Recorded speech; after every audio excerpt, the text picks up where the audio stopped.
Your tomato leaves are turning yellow, and you think you already know why. Most growers do.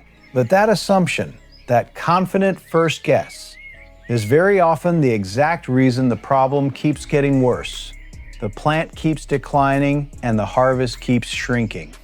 What you are about to learn is not the answer most people find. It is the real one. Welcome to Plant ER, where we find the real cause behind what your plant is showing so you can stop guessing, stop wasting money, and actually protect your harvest. If you are new here, consider subscribing now because we cover exactly this kind of problem every week. Yellow leaves on a tomato plant are one of the most searched problems in gardening, and also one of the most misdiagnosed. Growers reach for fertilizer, they add water, they cut leaves off, and sometimes things improve temporarily, but then the yellowing returns often worse than before. That is the sign of a wrong fix applied to a wrong diagnosis. By the end of this video, you will know how to read your plant correctly, identify the real cause behind the yellowing, and apply the right correction the first time. The answer is almost certainly not what you first assumed. Before you can fix yellow tomato leaves, you need to look more carefully at the yellowing itself. Because not all yellow looks the same, and where it appears on the plant tells you something very specific. Yellow leaves starting at the bottom of the plant and moving slowly upward are telling a very different story than yellow leaves appearing on new growth near the top. Yellowing that appears evenly across the entire leaf surface is different from yellowing that happens between the veins while the veins themselves stay green. Yellow leaves with dark brown spots and rings are different again from leaves that simply go pale and limp. Each of these patterns is a diagnostic signal. Most growers see yellow and react immediately. They grab whatever is nearby, fertilizer, water, or pruning shears, without stopping to read what the plant is actually communicating. That reactive approach very often makes things worse. The pattern, the position, and the surrounding symptoms are the real clues. And in this video, we are going to work through the most important ones. Because understanding that difference is the entire foundation of the correct diagnosis. The first and most commonly misread cause of yellow tomato leaves is watering, but not in the way most growers think. When people see yellow, drooping leaves, the instinctive response is to water more. And if the plant is genuinely thirsty, that works. But here's the problem. An overwatered tomato plant and an underwatered tomato plant can look almost identical from a distance. Both show yellowing, both show drooping, both look stressed. The critical difference lies in the soil and in what is happening underground. When a tomato plant is overwatered, the soil stays saturated for too long. Saturated soil holds very little oxygen around the roots, and tomato roots need oxygen to function. When they cannot get it, they begin to weaken, and in persistent cases, they begin to rot. Damaged roots cannot absorb nutrients properly. So even if your soil is full of nitrogen, magnesium, and every mineral your plant needs, a root system compromised by overwatering simply cannot pull those nutrients up. The plant starves, not because nutrients are missing, but because the delivery system is broken. And what does nutrient starvation look like above ground? Yellow leaves. Exactly the symptom that made you add more water and more fertilizer in the first place. This is the trap. Growers see yellow, add water, worsen the root damage, see more yellow, add more fertilizer, and the cycle continues. To break this cycle, press 2 fingers into the soil near the base of your tomato plant. If the soil feels genuinely dry an inch or 2 down, the plant may need water. If it feels damp or moist, the plant does not, regardless of what the leaves are telling you. For container-grown tomatoes, drainage is especially critical. Pots without adequate drainage holes, or pots sitting in trays of standing water, are among the most common hidden causes of persistent yellowing. The fix is not always more input. Often, it is less. Once you have ruled out a watering problem, the next area to examine is nutrients. But again, with more precision than most growers apply. There are 3 nutrients whose absence most commonly shows up as yellow leaves in tomato plants, and each one produces a distinct pattern that helps you tell them apart. Nitrogen deficiency typically shows as a general yellowing that begins on the oldest, lowest leaves first and works its way upward as the plant pulls nitrogen from older tissue to support new growth. The yellowing tends to be even across the entire leaf. No spots, no pattern, just a fading from green to pale yellow, often accompanied by slowed growth overall. Magnesium deficiency looks different. With magnesium, the yellowing appears between the veins of older leaves, while the veins themselves remain green for a time. This intervinal yellowing pattern is a strong diagnostic signal, and it is particularly common in tomatoes because magnesium is a heavy feeder nutrient that gets depleted relatively quickly in containers and raised beds. Iron deficiency also produces intervinal yellowing, but it tends to show on the newest, youngest leaves near the top of the plant rather than the old, lower growth, which helps you separate it from magnesium. Now here is the part most growers miss entirely. Many cases of apparent nutrient deficiency in tomatoes are not actually caused by nutrients being absent from the soil. They are caused by nutrients being present but unavailable. Soil pH is the most common hidden reason for this. Tomatoes prefer a soil pH between roughly 6.0 and 6.8. When pH drifts outside that range, particularly when it becomes too alkaline, nutrients like iron and magnesium become chemically locked in the soil. The plant cannot access them no matter how much fertilizer you add. Before reaching for supplements, a basic soil pH test will tell you whether a lockout is involved. That one simple step can save you weeks of incorrect treatment and real money. Not all yellow tomato leaves are a watering or nutrient problem. In many cases, what you are seeing is the early signature of a fungal disease. And if you treat it as a watering issue or a deficiency, you will lose the battle completely. The 2 most common fungal culprits behind yellowing in homegrown tomatoes are early blight and Septoria leaf spot. Early blight is caused by a fungal pathogen that typically targets the lower, older leaves first.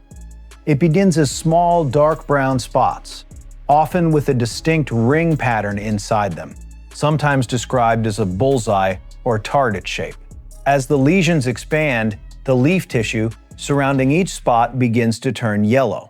Eventually, the whole leaf yellows, dies, and drops.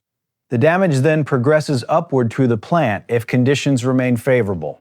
Septoria leaf spot is similar in location. It also starts on lower leaves, but its spots are typically smaller, more numerous, and often have a lighter gray or tan center with a darker border.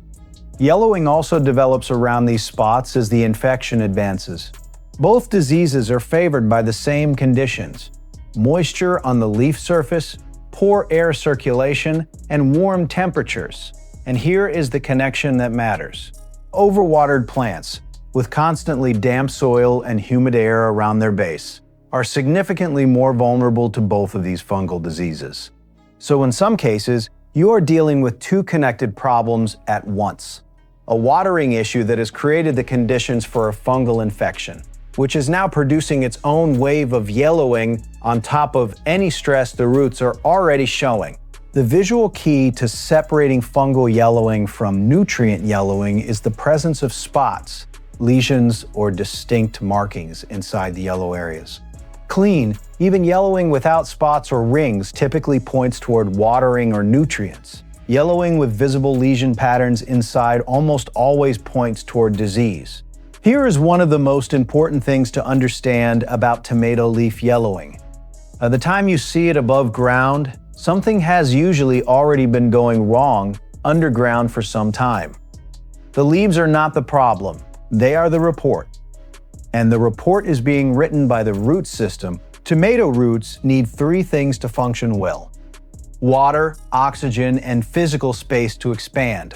When any one of these is compromised, the plant's ability to absorb and transport nutrients is reduced, and that reduction shows up as yellowing leaves. Compacted soil is one of the most underappreciated causes of this problem. Particularly in container gardens and raised beds, that have been used for multiple seasons without amendment. Over time, soil in containers and beds can compress and lose the open, airy structure that roots need to breathe and grow freely. Compacted soil also tends to drain poorly, which circles back to the oxygen deprivation problem discussed earlier. Root rot is the more severe version of this underground failure. When roots have been sitting in wet, poorly oxygenated soil for an extended period, fungal pathogens in the soil can infect and destroy the root tissue itself. Rotting roots turn brown and mushy, lose their ability to absorb anything, and leave the plant effectively stranded, unable to draw up water or nutrients regardless of how much is available in the soil around them. You can get a rough indication of root health by carefully removing a container plant from its pot and examining the roots directly. Healthy tomato roots should appear white or cream-colored and feel firm. Roots showing brown discoloration and a soft or mushy texture are a sign that root damage is already in progress. Addressing the soil and drainage situation early, before root damage becomes widespread, is always far more effective than trying to rescue a plant whose roots are already severely compromised. Let us stop here for a moment. Because if you have stayed this far, you now understand something that most tomato growers simply do not. You know that yellow leaves are not one problem. They are a signal with multiple possible origins. And reading that signal correctly is what separates a grower who fixes the issue from one who keeps chasing symptoms with the wrong tools. So now let us talk about what you actually do. The first step is always diagnosis before action. Do not add fertilizer. Do not increase watering, and do not prune aggressively until you have read the pattern. Start by identifying where the yellowing is appearing. Lower leaves going yellow first, with no spots, and soil that feels consistently damp. That is your strongest indicator of overwatering and possible root stress. Stop watering immediately and allow the soil to partially dry before watering again. Improve drainage if needed. If you are using a container, check that drainage holes are clear and functioning. If you see lower leaves yellowing with even coloration and no spots, but the soil drainage is fine, consider nitrogen. A balanced tomato fertilizer applied at the recommended rate can help restore nitrogen levels, but do not overdo it. Excessive nitrogen produces lush green foliage at the cost of fruit set, and that is a different problem entirely. If the yellowing is appearing between the veins of older leaves, with the veins staying green, magnesium is a likely factor. A diluted Epsom salt solution applied to the soil around the base of the plant can help address magnesium shortage in the short term, though a soil test will tell you whether this is genuinely needed. If the yellowing shows spots, rings, lesions, or dark markings inside the yellow areas, you are likely dealing with a fungal issue. Remove the affected leaves carefully and dispose of them away from the garden. Avoid wetting the foliage when watering. Improve air circulation around the lower part of the plant by removing dense or crowded growth, and water at the base rather than overhead. For more advanced fungal infections, a copper-based organic fungicide applied according to its label instructions can help slow further spread. If the yellowing is appearing on new growth at the top of the plant rather than on old lower leaves, and the veins are remaining green, consider soil pH. A basic pH test from any garden center will confirm whether nutrient lockout is a likely factor. Adjusting pH into the correct range for tomatoes. Roughly 6.0 to 6.8 is often the most powerful single correction a grower can make because it unlocks the nutrients that are already in the soil rather than requiring you to add more. In every case, remember this: one correction at a time. Making multiple changes simultaneously makes it impossible to know what is actually working, and it risks swapping one problem for another. The best version of this problem is the one that never happens. In most cases of tomato leaf yellowing are genuinely preventable, with a few consistent habits. Water at the base of the plant, not over the leaves. This single habit reduces the conditions that favor both fungal disease and leaf stress significantly. Water according to what the soil is telling you, not according to a fixed daily schedule.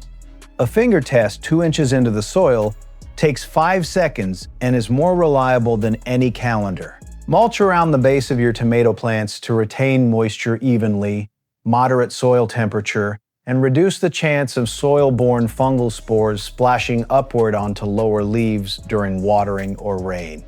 Test your soil pH before the growing season and amend it if needed. Tomatoes planted into correctly pH-balanced soil face far fewer nutrient availability problems throughout the season.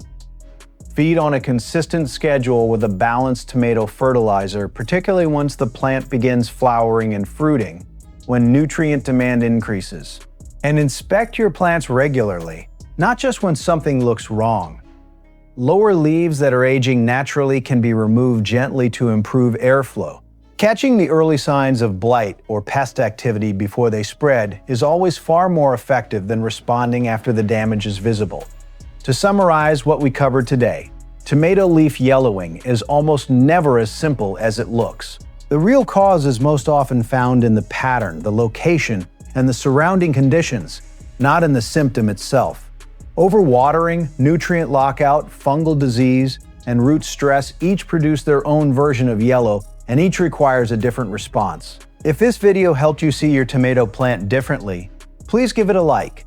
It genuinely helps this channel reach more growers who need this kind of diagnosis. Drop your question or your plant situation in the comments below, and we will do our best to help. And if you are not subscribed yet, now is a good time, because we have more plant ER diagnoses coming that your garden will thank you for.